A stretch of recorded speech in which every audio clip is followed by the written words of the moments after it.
What is up, guys? So in this video, we are going to be discussing my favorite sharp, profitable sports betting strategy. It's called crossed market EV betting.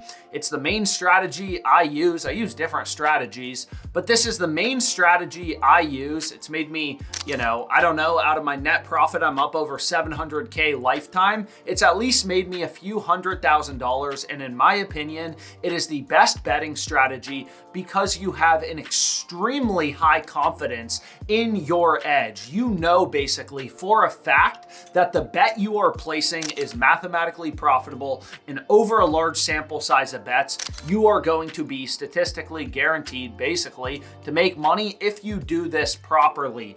Everything is based in math and data. This is a sharp betting strategy. This is no BS in this video, okay?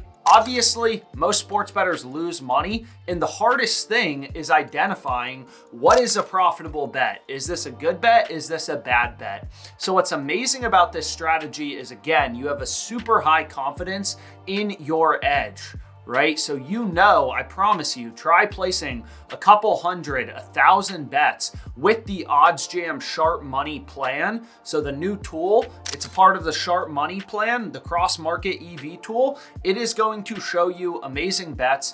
Place a bunch, there's a free trial, see what your ROI is after a few hundred bets. I can almost guarantee you, if you're doing this correctly, if you listen to what I'm about to say in this video, you are going to see your results just go crazy. This is the best strategy.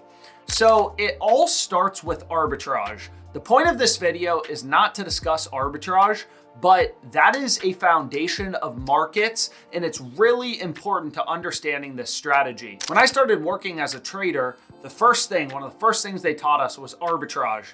If you can buy a stock at 10 and sell it at 11 somewhere else, one of those trades has to be profitable. So it's very similar in sports betting, right? Arbitrage is when two sports books, in this case, Rebet and FanDuel, they're so out of sync, right? Out of the millions of odds across books, you're looking for the needle in the haystack. Where are those rare few betting opportunities where two books, in this case, Rebet and FanDuel, are so out of sync? They have such different odds that I can bet the over on one book, the under on a different book to ensure a risk-free profit.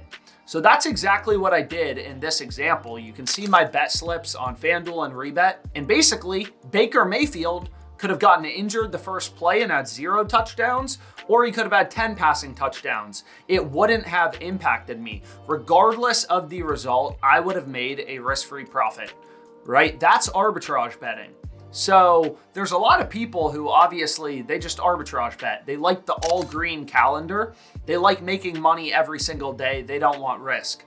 But more importantly, so now back to cross market EV betting, is whenever there's arbitrage, one of the two bets has to be profitable in the arbitrage opportunity, right? If I can bet the over on FanDuel at plus 200 and the under on Rebet and guarantee a risk-free profit, I can bet both outcomes in the proper proportion and make a profit no matter the result. One of those two bets has to be plus EV, mathematically profitable. As a sharp bettor, it's just our job to figure out what is the play with value, right? Is it the over at plus 200 on FanDuel or the under on Rebet? And that's basically the core of crossed market EV betting. Is there are smart sports books and there are stupid sports books, right? Stupid, easy to beat sports books are probably most of the books that you already use. Prize Picks, Underdog Fantasy, Rebet, Fliff. These are exploitable, easy to beat sports books. If you type into ChatGPT, what are the sharp sports books? It's basically a few of them. Circa, Bookmaker, Pinnacle, and then the betting exchanges, which are ProfitX and Novig, depending on the liquidity. So basically what you want to look for is where a stupid book like Rebet is crossed with a sharp book like Novig or ProfitX. And one of the two bets has to be plus EV or mathematically profitable. So the value is almost certainly 99.99% of the time gonna be on the stupid book side. So I'm gonna give you a run through of how I use this tool, but I'll give you a simple example of a play that I locked in, right? Derrick Henry, his under was priced at minus 122 on FanDuel. His over was plus 129 on ProfitX. So that's an arbitrage opportunity, right? If I wanted to bet $1,000 on FanDuel, I can just follow the arbitrage calculator and make a risk-free profit. You can see the math on the screen. If I bet this exact thing, I would make a risk-free profit. However, ProfitX is a very sharp book. These betting exchanges, Novig and ProfitX, are extremely sharp. They're peer-to-peer betting exchanges that have no max betting limits. No max betting limits. So you'll never get limited. You could arbitrage bet on them forever. And you'll see OddsJam users hitting arbitrage bets on ProfitX and Novig for a lot of money, but that's besides the point. The point is, they're very smart, right? The people on these peer-to-peer betting exchanges setting lines, offering liquidity, in general, are extremely sharp, right? It is trading firms, it is syndicates. You know, it's not your neighbor who's setting lines on ProfitX. In general, it's literally trading firms like Citadel Securities. It's literally investment banks and hedge funds who have realized, as sports betting has gotten really popular, hey, we already set markets on stocks and options and derivatives. We can make money as well just setting lines on sports, which is much easier for them to do compared to very complex financial, products. So we know for a fact the under at minus 122 or the over on ProfitX at plus 129. And on ProfitX, there's a ton of liquidity, right? You can see the little liquidity chart from OddsJam here. So we know one of those two bets has to be profitable, so it's very simple. You solely bet the FanDuel side. You solely play the bet on the soft book, the easily beatable sports book, which in this case is FanDuel, right? One of the two bets has to be profitable. ProfitX is very liquid. It's a very sharp exchange. It has a high amount of liquidity. So you bet the under on FanDuel at minus 122. That is the sharp, mathematically profitable bet. You have a high confidence in your edge because you know one of the two plays has to be plus EV. Now, I will say with cross-market betting, right, it's very simple to do. Higher liquidity is better on these exchanges. Higher liquidity means a more efficient, more active market. But what I was going to say is this is different than arbitrage. You are going to have variance. Like you can see here, even in months like August, where I made over 50 grand, I still had days down 5K, right? This isn't arbitrage betting where you're hedging for a profit. That's not this, right? You're taking the one bet out of the arbitrage opportunity that is super profitable based on sharp sports books and these really liquid exchanges that have grown in popularity, now have trading firms setting lines on them. You're using that information to exploit soft, easily beatable sports books like Rebet, like FanDuel, like DraftKings, Fanatics, Prize Picks, Underdog. This works for DFS as well. So you are going to have some ups and downs. So I'll give you another example of a play. I locked this in, Rico to score a touchdown, plus 275. Early in the week, I think I bet this on Tuesday. I can literally cash that bet out now for almost double the amount. I could just hit the cash out button, make $100 profit. So you can see Rebet was crossed with Novig, arbitrage. I could have just bet both and made a guaranteed profit. And Novig had a ton of liquidity. There was $25,000 being offered on the under at minus 268 odds. So that typically tells you, especially with regards to injuries, lineups, stuff like that, typically these exchanges are very sharp. If someone's trying to put 25K on a guy to not score a touchdown, some trading firm or betting syndicate, they typically know something. Maybe it's an insider, right? Who knows, hey, he's probably not going to be, somebody else on the team is going to be out, so he's going to be getting more snaps. It's stuff like that. Like these exchanges have very informed flow, right? They're very sharp. Long story short, so I bet this, I got a positive cash out, and this happens all the time on Rebet. But what I wanted to do is give you a short little screen share of how I use the OddsJam sharp money plan with the cross market plus EV liquidity tool, whatever you want to call it, to exploit the sports books. This is the main thing I'm doing every day to get the results that I'm getting. So let me show you how easy this tool is to use. So you can see I'm on OddsJam on the sharp money tool. The first thing you want to do is just put in all the books you use, which are almost certainly soft sports books. So for example, I use Underdog, I use Dabble, I use Prize Picks, FanDuel, BetMGM, Hard Rock. Like, the more books you use, obviously the better, because all these books set their own lines. You know, they're all super exploitable, right? You can make a lot of money on basically all of these books. So the more of them you use, the better, but it depends what state you're in. So here's an example of a play, right? This one's on Hard Rock. Dolphins versus Panthers under 44.5 at -105. So you can see this is a crossed market with both Novig and ProfitX. There's over $16,000 in liquidity being offered on the over at +107. So this is an arbitrage opportunity. You want to take the under, right? $15,000 is being offered on the over at +107. So again, assuming you had unlimited betting limits on Hard Rock, you would be able to arbitrage bet this, right? So if you just go to a little arbitrage calculator, over's at +107, under's at -105. The plus number is bigger than the minus number. So if you arbitrage bet this, you would make a risk-free guaranteed profit, right? So basically, all we're doing is we're using this exchange information. I just hit the bet button. It should take me right there, under 44.5. And you can see, look at that. These sportsbooks are scared. It already moved to -110, which is going to happen sometimes, but it's just part of the game. So that will clear out on OddsJam. Here's the second one, though. And again, with one-click bet, these plays, you know, even on sportsbooks I'm limited on. BetMGM is always a crapshoot. Sometimes they take like $50, sometimes $100. We'll see what they give me here. I don't know why they're taking so long. But you can see $15,000 in liquidity. BetMGM is arbitrage, right? Novig and ProfitX have, you know, like 15.5K in liquidity. That is a sharp. So you can see they actually took it for the full 66. So I'm stupid. I actually could have gotten it for more. So maybe I try to put another 66 on it. Now they're only going to give me 794, but whatever. So it's really this simple. Notre Dame -20.5, Patriots plus. Some of these I've already locked in, so I'm just kind of skipping them over. Touchdown scores +3,000 for Devontae Walker.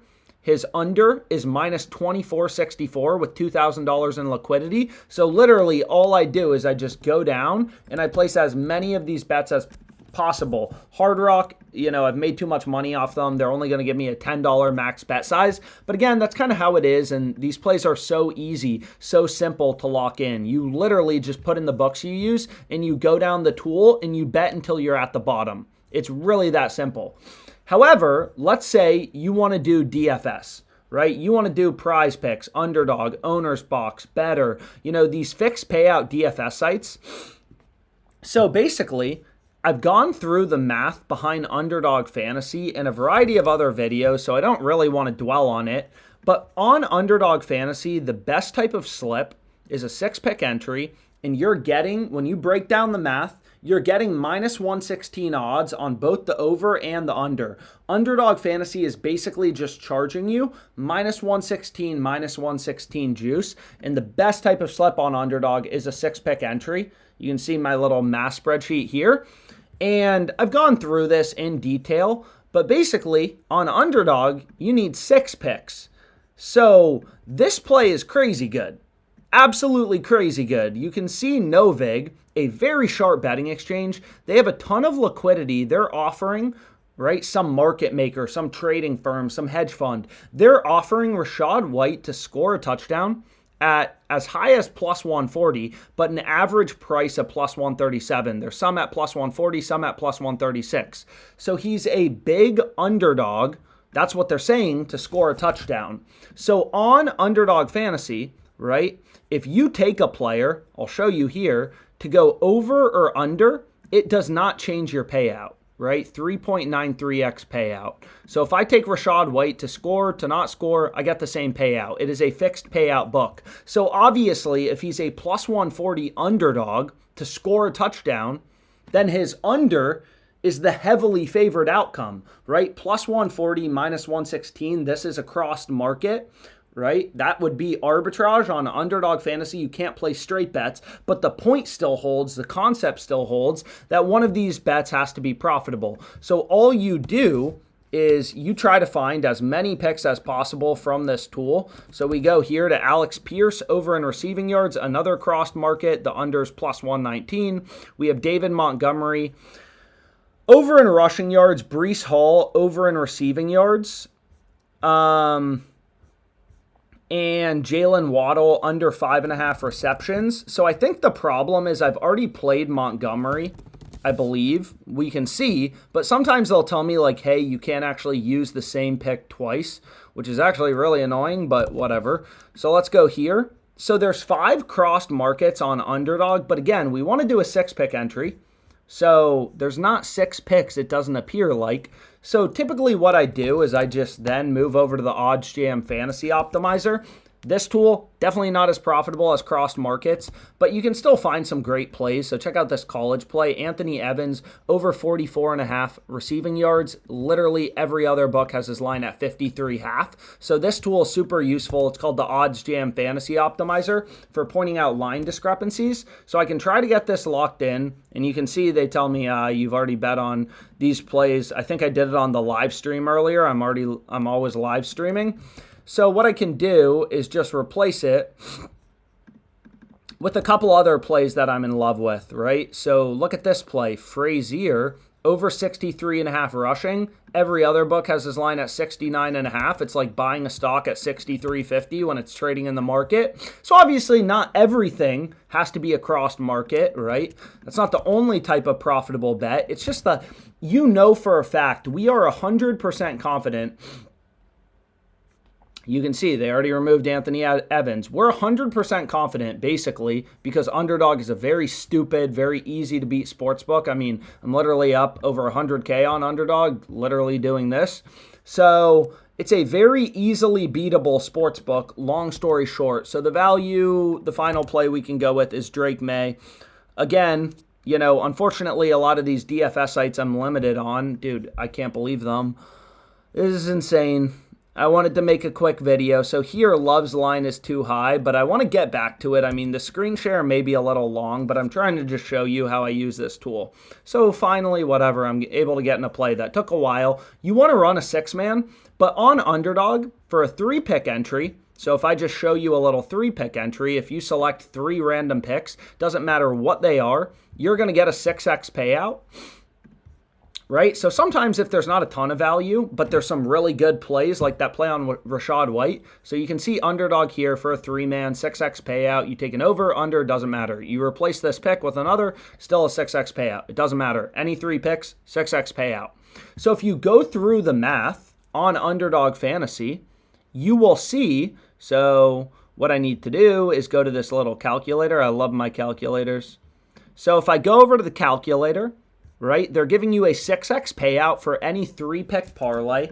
So basically, they're just charging minus 122 juice, right? Minus 122 juice on every leg. That would be a 6x payout, $100 to win 600, minus 122 odds. So Underdog is basically, the way they make money is they're charging juice just by giving you worse payouts than they should be. So, I mean, very similar to if I go here to, let's say, you know, FanDuel's charging minus 114 juice. For like Dylan Gabriel, his over and under. Underdog's just a little higher at minus 122. For a 3-pick entry, but for a 6-pick entry, it's minus 116. However, if there's not a ton of value on Underdog, what you can do is you can just look for 3-pick entries, right? Which, again, there's not going to be as many plays because you're getting slightly worse odds, minus 122 versus minus 116. But you could have just run these 2 picks and found another play that was plus EV at minus 122. So sometimes I'm not always running 6-pick entries. If there's 3 really good picks and I can't find a bunch of other value, but all 3 of those picks are still good at minus 122, sometimes I'll lock in a 3-man. But just to try to give you some more examples, it's like, okay, we did Underdog. What about Prize Picks for a 5 flex? Is there 5 plays? Right now there's only 1, so I'd probably skip over Prize Picks. Owner's Box, Dabble, Better we can look at. Maybe there's some value on these. And you can see on Dabble, there's 3 amazing plays, right? So check out this play. So let's build a slit because why not? So for owner's box, you'll see that it says 6-pick entry. So there's not 6 great picks. For better, it's a 5-pick entry. If you look into it, the optimal slip type, again, I've done spreadsheets breaking down the optimal slip for all of these DFS apps. I'm going to get back to regular sportsbooks here in a sec, but while we're at it, right, we might as well build a profitable dabble slip. We're already here. So here we have that same play on Hall, right? We're getting his over at -122. His under is +122 on ProfitX, a super sharp exchange. This first play, though, I like better because, again, the first play, +125 is better than +122, right? That means the under, the sharp betting exchanges, they're telling you the under is an even, the under is an even bigger underdog, which makes the over even better. So you want to see higher liquidity and higher amount of crossed market. So here we have his over, and then we have Jameson Williams over. So 3 random NFL picks, right? So this is how you use it for DFS. On Dabble, the optimal slip type, as it says right here, are 3 or 5-pick entries. We have 3 crossed markets. This would be an insanely sharp plus EV slip. So what I'm going to do is I'm just going to go ahead and get it locked in. And this is what I mean with why I hate sportsbooks so much sometimes, is I've made too much money on Dabble. So look what they let me bet, $9.45, $10 max. Again, these slips don't take that long to lock in, but, you know, I made 34K on Dabble, so I really can't complain. Like, you will be able to get a very high ROI if you're doing this. So maybe we go back to sportsbooks. What are books I use? FanDuel, Hard Rock, right? BetMGM. I use all these other books, but again, I think I'm just trying to pick some of the more popular ones for the purpose of the stream, and some of these I've already bet. So here we have a different total in the Dolphins-Panthers game. So let's see what they let me bet. 68-18. And then they're going to tell me, nope, 22-73. Crossed market, +110, -108. Plus number is bigger than the minus number, which means, again, you could just bet both outcomes. Bet the, under on Hard Rock, the over on Novig, guarantee a profit, and there's a ton of liquidity, so you could bet basically as much as you wanted. But long story short, the value is on the stupid book side. These are all stupid books. ProfitX and Novig are extremely sharp, right? So, I mean, I literally just I don't even know how else to explain it. Here, -110, +120, right? You can get the under at 110 to win 100 or the over 100 to win 120, and there's a ton of liquidity. This is a super good play. I mean, I could do this all day long. All these plays take just 10 seconds to lock in because OddsJam has one-click bet. And again, it's personal preference. You could just arbitrage bet it. You could just decide, hey, I want to arbitrage bet this, right? So I want to bet, whatever, 250 on Hard Rock on the under at -110. Obviously, I'm limited, way more limited than anyone watching this. And then I want to bet the over at +120, and I want to make a risk-free profit. You could do that, but again, the value is on the Hard Rock side. So you could do this all day long. Hard Rock typically gives me, pretty crappy limits. It's arguably the most exploitable book out there. But you can see here's one on Jordan Mason, right? Crossed, FanDuel, hit the little bet button. None of this is hard to do. And just track your bets, right? You'll see you're profitable. FanDuel gives me 71.43. So this is why I place so many bets, is you really never know how much these books are going to let you bet. Here's a massive one on BetMGM for Game 1 of Dodgers-Phillies. -160, +177. Oh my gosh, dude. These books are so beatable. I could literally do this all night long. It's like a problem. And again, very quickly, I can start to rack up some pretty big money. I literally just bet it till the end. The DFS books are obviously a little more complicated, but I mean, this is not super complicated tool to use. You just hit the bet button and you take the bet on the stupid sports book. By definition, one of the 2 bets is profitable, and it's always going to be on the stupid book in general. So you just keep doing that. But comment any questions. That's basically all. And again, thanks so much for your time, guys.